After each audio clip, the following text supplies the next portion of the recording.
నమస్తే, welcome to Disha TV. GO number 46 సంబంధించిన అభ్యర్థులు మాత్రం ఇక్కడ ధర్నా చేసిన సందర్భం మాత్రం కనిపిస్తుంది. అంబేద్కర్ స్టాచ్యూ ముందర ప్రస్తుతం మనతో పాటు కొంతమంది అభ్యర్థులు ప్రధానంగా ప్రభుత్వానికి ఏం డిమాండ్ చేయబోతున్నారు?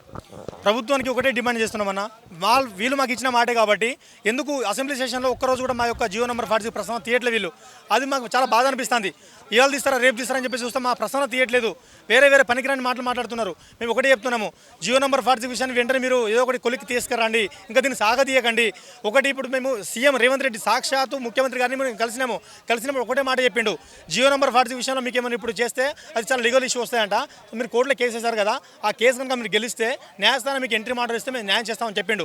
అది మేము ఏం చేసినామంటే ఇది కూడా మంచి పద్ధతి అని చెప్పేసి మేము కోర్టులో వెళ్ళి మీ కేసు దాని గురించి మేము చేస్తున్నాం అనమాట. కానీ మా కేసు అయితే ఎప్పుడైతే ఉంటుందో ఆ రోజున అడ్వకేట్ జనరల్ అటెండ్ కావట్లేదు. ఆ కేసు మొత్తం వాయిదా పడుతూనే ఉన్నాయి. కాబట్టి సార్ మా వైపు న్యాయం ఉంది. ఖచ్చితంగా ఆగస్టు 7వ తారీఖు నాడు మళ్ళీ కోర్టులో కేసు ఉంది. ఆ ఒక్క రోజైనా కూడా దయచేసి అడ్వకేట్ జనరల్ గారిని అటెండ్ కమ్మని చెప్పండి. మా తరపున ఉంటున్న అడ్వకేట్ని మేము తీసుకొస్తాము. ఆ రోజున ఖచ్చితంగా వాదోపవాదాలు జరగాలి. ఆ రోజు ఫైనల్ డిసిషన్ వస్తుంది. జడ్జి గారు చెప్తున్నారు, ఈ యొక్క జియో నెంబర్ 46 అంశంలో చాలామంది యంగ్స్టర్స్ ఉన్నారు, ఇందులో మెరిట్ స్టూడెంట్స్ చాలామంది సఫర్ అవుతున్నారని మేము గ్రహించినాము.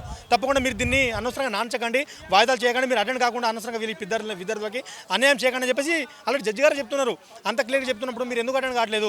మా వైపు న్యాయం ఉంటేనే కదా మేము గెలుస్తామన్నా. ఊరికనే కోర్టు ఏదో చూడకుండా న్యాయం చేయదు కదా. మేము మా అదృష్టం మంచి కూడా మేము గెలుస్తాము. అదృష్టం బాగాలేదు మేము ఓడిపోతాం కావచ్చు. ఓడిపోతే మేము సపరేట్గా ఇంటికి వెళ్ళిపోతాము. ఇక్కడ ఉండము, మాకు అంత అవసరం కూడా లేదు. అరే ఒక పూట తిని తిరగడానికి మాకేమైనా రోగం, మాకేమైనా బల్పానా? ఒక పూట తిని మేము తిరుగుతున్నాం, మాకంత పొగరా? ఎందుకు మేము ఉన్నాం? మా వైపు న్యాయం ఉంది, మాకు అధిక మార్కులు వచ్చినాయి, మేము అర్హత సాధించినాము, మేమంతా కూడా మెరిట్ స్టూడెంట్స్ కాబట్టి మాకు ఎందుకు అన్యాయం జరిగింది ఒకసారి మీరు దృష్టి పెట్టండి, న్యాయం చేస్తారని చెప్పేసి ఆశీర్వాదంగా తిరుగుతున్నాం మేము. ఆ కోర్టుల కేసు న్యాయస్థానం కోర్టుల కేసు వేసిందే మాకు అన్యాయం జరిగిందని. కాబట్టి ఆ కేసుని సాగదీస్తున్నారు. ఆ కేసుని ఒడగొట్టండి, అక్కడ మాకు న్యాయం జరిగితే న్యాయం చేయని చెప్తున్నాము. ఇంకొక విషయం ఏంటంటే మంచి పాయింట్, వీళ్ళ దగ్గర ఇప్పుడు 1500 పోస్టులు బ్యాక్లాగ్ ఉన్నాయి. మా బెటలియన్ జాబ్లే, మేము దానికి సంబంధించిన వాళ్ళు మేమంతా కూడా. కాబట్టి ఆ ఉన్నటువంటి బ్యాక్లాగ్తో పాటు కొన్ని సూపర్ న్యూమరీ క్రియేట్ చేయొచ్చని ఆల్రెడీ అక్కడ అడ్వకేట్ జడ్జి గారే చెప్పారనమాట, కొన్ని పోస్టులు క్రియేట్ చేసి న్యాయం చేయండి అని చెప్పేసి. కానీ ప్రభుత్వం ఎందుకు న్యాయం చేయలేకపోతుందో మాకు అర్థం కాని పరిస్థితి. ఎందుకు మరి రాంగ్ పోర్ట్రేట్ ఇస్తున్నారు అని అంటే కనుక, టీఎస్ఎల్పిఆర్బి చైర్మన్ పేరు పివి శ్రీనివాసరావు. అతను ఒక వేరే నాన్ బార్డర్ అంటే వేరే రాష్ట్ర వ్యక్తి. అతను ఏంటంటే మనం ఉన్నటువంటి ఈ ఉద్యోగాల్లో కొంతమంది నాన్ బార్డర్స్కి ఇలా ఉద్యోగాలు కల్పించాడు. ఇది కుట్రతో జరిగినటువంటి రిక్రూట్మెంట్. సరే ఉన్న పోస్టులలో మాకు రిక్రూట్మెంట్ చేయండి. మా అందరూ కూడా ఇప్పుడు 30 సంవత్సరాలు దాటిపోయినవి. నెక్స్ట్ నోటిఫికేషన్ మాకు ఏజ్ ఉండదు. మా డబ్బుతో పాటు మా సమయం మొత్తం వృధా అయిపోయింది. కాబట్టి దయచేసి ఒక్కసారి మా మార్క్స్ చూడండి, మీరు మా మార్కులు చూసి మేము దానికి ఎలిజిబుల్ అయితే మాకు ఉద్యోగాలు ఇవ్వండి అది మేము వేడుకుంటున్నాం. కాబట్టి గౌరవ ముఖ్యమంత్రి గారు దయచేసి అసెంబ్లీలో మాట్లాడండి, మాకు న్యాయం చేస్తామని ఒక వెబ్ నోట్ ఇవ్వండి. మేము కూడా దానికి ధైర్యంగా ఉంటాము, ఆశతోనే ఉంటాము. మీరు మాటలే చేస్తామని చెప్పేసి మొత్తం కాలయాపన చేస్తున్నారు. మేము దేన్ని కూడా అప్లై చేయలేదు వేరే ఉద్యోగాలకి. మాకు పోలీసు యూనిఫామ్ అంటే మాకు పిచ్చి కాబట్టి, అది మాకు ప్యాషన్ కాబట్టి మేము దానికోసమే ఉన్నాము. మాకు తప్పకుండా మీరు న్యాయం చేస్తారని చెప్పేసి మేము ఇప్పటికి కూడా ఆశతోనే ఉన్నామన్న. మా ఆశలు ఇంకా చంపకండి. భౌతికంగా మేము మానసికంగా ఇప్పుడు చనిపోయినాము, భౌతికంగా మాత్రమే ఉన్నాము. సో ఇది విషయం. కాబట్టి ఒకసారి గౌరవ ముఖ్యమంత్రి గారు దీని మీద దృష్టి పెట్టాలి. రాంగ్ పోర్ట్రేట్ చేస్తున్నారు, వాళ్ళకి చేస్తే మళ్ళీ గవర్నమెంట్ పడిపోతుందని చెప్పేసి భయపట్టిస్తున్నారట. కాబట్టి అదంతా కూడా ఆ మాటలు నమ్మకండి, అబద్ధపు మాటలు నమ్మకండి సార్, అబద్ధపు మాటలు నమ్మకండి. ఆగస్టు 7వ తారీఖు నాడు మా కేసు ఉంది. ఖచ్చితంగా అడ్వకేట్ జనరల్ గారిని అటెండ్ అయ్యే విధంగా చేయండి. మా కేసు కనుక గెలిస్తేనే మీకు మాకు న్యాయం చేయండి. గెలవకపోతే మా దారిని మేము వెళ్ళిపోతాం సార్. మీకు మేము ఇబ్బంది పెట్టము, మీ ప్రభుత్వాన్ని మేము హాని చేయము. మీరు అంటున్నారు కదా ఈ ప్రజల ప్రభుత్వం, నిరుద్యోగుల ప్రభుత్వం అని చెప్పేసి. మాకు రైట్స్ ఉన్నాయి కాబట్టి మేము ఇవాళ ఇక్కడ వేడుకుంటున్నాము. మేము ఏ యొక్క అక్రమాలకు పాల్పడము, మేము అశాంతి, మేము ఏంటంటే శాంతి భద్రతలకు మేమైతే అగటం మేము చేయము. కాబట్టి దయచేసి మాకు న్యాయం చేసే దిశగా ఆలోచన చేయండి అని చెప్పేసి ఇప్పుడు గత 14 నెలల పాటు తిరుగుతున్నాము. ఎవరు కూడా ఇంత పట్టుగా తిరిగారు. మాకు బలంగా అన్యాయం జరిగింది కాబట్టి మేము ఇంత వేడుకుంటున్నామన్నా. ఒకటే పూట తింటున్నాము. సాయిబాబా టెంపుల్, దిల్సునగర్లో సాయిబాబా టెంపుల్ ఉంటుంది కదా, ఒకటే పూట తిని వీళ్ళ ఎమ్మెల్యే క్వార్టర్స్కి, ఎమ్మెల్సీ క్వార్టర్స్కి, మొత్తము ఆ మినిస్టర్ క్వార్టర్స్కి తిరుగుతున్నాము. వీళ్ళు మాకేమంటున్నారంటే చేస్తాం న్యాయం అని అంటున్నారు. చేయకపోతే చేయము అని చెప్పండి, మా దారిని వెళ్ళిపోతాము. మాకు చేస్తామని చెప్పేసి ఆశ కలిగిస్తున్నారు. కోర్టులో కూడా మా కేసు మాత్రం దాన్ని ముందుకు సాగనీయట్లే. కాబట్టి ఒకసారి దృష్టి పెట్టండి అంటున్నాము. కోమటిరెడ్డి వెంకటరెడ్డి సంబంధించిన పేపర్లు ఏదో చూపిస్తున్నారు. ఎందుకు ఆయన విషయంలో మీ అభ్యంతరం ఏంటి? కోమటిరెడ్డి సారు తెలంగాణ కోసం రిజైన్ చేసిన మొదటి మంత్రి. అది మీకు కూడా తెలుసు, నాకు కూడా తెలుసు. సార్ తెలంగాణ కోసం కొట్లాడిర్రు, రిజైన్ చేసిన మొదటి మంత్రి.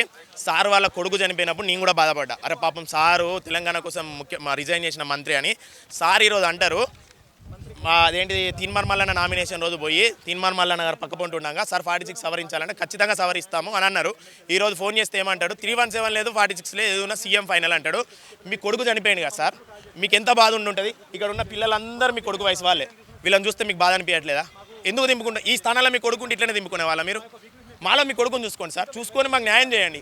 అరే నా కొడుకున్నా కూడా నేను పిల్లలు కూడా నా వయసు వాళ్ళే, నా కొడుకు వయసు వాళ్ళే, వీళ్ళకి న్యాయం చేస్తా అని చెప్పండి. అంతేగాని 317 లేదు 46 లేదు అంటే ఇంకెన్ని రోజులు సార్ మమ్మల్ని దింపుకోవడం? 24 సార్లు కోర్టులో కేసు వాయిదా పడ్డది. 7వ తారీఖు కేజీ గారు అటెండ్ కావాలి, వాదనలు జరగాలి. మీరు చెప్పండి ఎందుకు అంటే రేవంత్ రెడ్డి కూడా ఇప్పటికి కూడా నేను మీ అన్ననున్నాను, ఏ సమస్య ఉన్నా పరిష్కరిస్తాను నాతో చెప్పండి కానీ దీక్షలకు వెళ్ళకండి అని చెప్తున్నాను. అట్లా చెప్పిండన్న మేము ఇన్ని రోజులు కాంగ్రెస్ గవర్నమెంట్ ఫామ్ అయినా కానీ ఎలాంటి గొడవలకు ఎలాంటి నిరసనలకు మేమేం పాల్గొనలేదు. ఇప్పుడు వచ్చినాక బల్మూరు వెంకటు వీళ్ళు ఇప్పుడు కాలయాపన చేసుకుంటే ఇక చేస్తాం తమ్ముడు అని చెప్పేసి మా ఉద్యమాన్ని నీరుగార్చే ప్రయత్నం చేసిర్రు. మొన్న గ్రూప్ 1, గ్రూప్ 2, గ్రూప్ 3 గొడవ జరిగినప్పుడు కూడా మేము పార్టిసిపేట్ చేద్దామని మేమందరం ప్రయత్నం చేస్తే ఆ ప్రెస్ మీట్ పెట్టి శ్రీధర్ బాబు మిగతా ఈ గ్రూప్ 1, గ్రూప్ 2 పోస్టుల ఇంక్రీజ్ అనేది లేదు కానీ GO 46 రద్దు చేస్తామని ప్రెస్ మీట్లో చెప్పిండు. ఆయన మీద నమ్మకంతో మేము ఇన్ని రోజులు బయటకు వెళ్ళలేదు. నిన్న కోమటిరెడ్డి వెంకరెడ్డి గారు అరే 317 లేదు, GO 46 లేదు, మీరు ఏమన్నా ఉంటే రేవంత్ రెడ్డి సీఎం తోటే మాట్లాడుకోండి అంటాడు. సీఎం రేవంత్ రెడ్డి నిన్న ఫైర్ కానిస్టేబుల్కు నిన్న పరేడ్ అది పెట్టి ఏమైనా సమస్యలు ఉంటే మీరు రోడ్డు ఎక్కొద్దు మేము మంత్రులకు చెప్పండి అంటాడు. మంత్రులేమో అట్లా మాట్లాడతారు. మా GO 46 మీద కమిటీ వేసిరు సార్. ఆ కమిటీలో యాక్చువల్గా నష్టపోయిన జిల్లాల నుండి ప్రాతినిధ్యం వహించే మినిస్టర్లు ఉండాలి. మొత్తం శ్రీధర్ బాబు, పొన్నం ప్రభాకరు, దామోదర రాజనరసింహ ఉంటాడు. దామోదర రాజనరసింహ ఆ కమిటీకి చైర్మన్, ఆయన దామోదర రాజనరసింహ కమిటీకి చైర్మన్, ఆయన సంగారెడ్డి జిల్లాకు ప్రాతినిధ్యం వహిస్తాడు. GO 46 ద్వారా సంగారెడ్డి జిల్లా లబ్ధి పొందింది. ఆయనే మా 46 కమిటీ మీద రిపోర్టు ఇవ్వకుండా అడ్డుపడేది దామోదర్ రాజనరసింహ. మాకు నష్టపోయిన జిల్లాల నుండి ప్రాతినిధ్యం వహించే కోమటిరెడ్డి వెంకరెడ్డి, రేవంత్ రెడ్డి, ఈ పొంగులేటి శ్రీనివాస్ రెడ్డి, తుమ్మల నాగేశ్వరరావు లాంటి మంత్రులు మాకు న్యాయం చేయకుండా అసలు ఎలాంటిది లేదురా, GO 46 లేదు, 317 లేదని చెప్పేస్తారు. దీనివల్ల మాకు న్యాయం చేయండి. జై హింద్, జై తెలంగాణ. GO 46 సంబంధించిన అభ్యర్థులైతే ప్రధానంగా చెప్తుంది అలసిపోతున్నాం, పోరాటం చేస్తున్నాం, ఎంత విన్నవించుకున్నా గతంలో కాంగ్రెస్ ప్రభుత్వమే హామీ ఇచ్చింది ప్రతిపక్షంలో ఉన్నప్పుడు, అధికారంలోకి వచ్చిన తర్వాత మాత్రం ముందు పడట్లేదు. ఎన్నిసార్లు ప్రయత్నం చేసి హైకోర్టు కూడా వెళ్ళింది. హైకోర్టులోనే వాదన వినిపించండి, ఎవరైతే ఒకరు గెలుస్తారో ఎవరు గెలిపో చూద్దామని కూడా చెప్తున్నారు. ఇప్పటికైనా ప్రభుత్వం ఆలోచించాల్సిన అవసరం ఉంది.